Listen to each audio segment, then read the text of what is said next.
12th chemistry atomic structure problem நம்ம பார்க்க போகிறோம். calculate the wavelength of 1000 kilogram rocket. Okay, 1000 kilogram rocket moving with the velocity of 300 km per hour.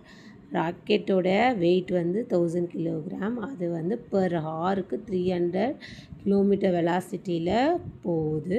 அதோடைய wave length என்னவாக இருக்கும்னு கேட்குறாங்க. லாம்லா நீங்கள் வேவ் லென்த் கண்டுபிடிக்க பாருங்கள். Wave length equal to h/m × v, இல்லை வெலாசிட்டி ஆஃப்.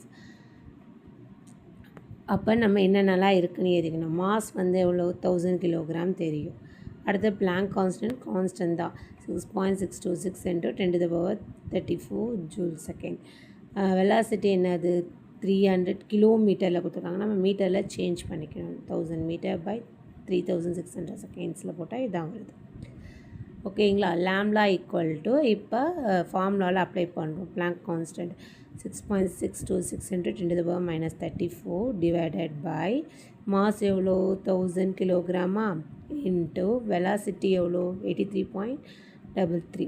ஓகேங்களா. இதை போட்டு மேலே இருக்கிறத அப்படியே வச்சோம், கீழே இருக்கிறத மல்டிப்ளை பண்ணால் என்ன கிடைக்கும்? இது வருமா 83,330 இருக்கும். இப்போ என்ன பண்ணலாம்? இப்போ இந்த 6.626ஐயும் இதையும் டிவைட் பண்ண ஆன்சர் என்ன வருது பாருங்கள். இந்த மாதிரி போயிட்டே இருக்கும். நம்ம போயிட்டே இருக்குன்னும் போது நம்ம கொஞ்சோண்டு த்ரீ நம்பர்ஸ் இருந்தால் போதும் நம்மளுக்கு, அதோட ஸ்டாப் பண்ணிக்கலாம்.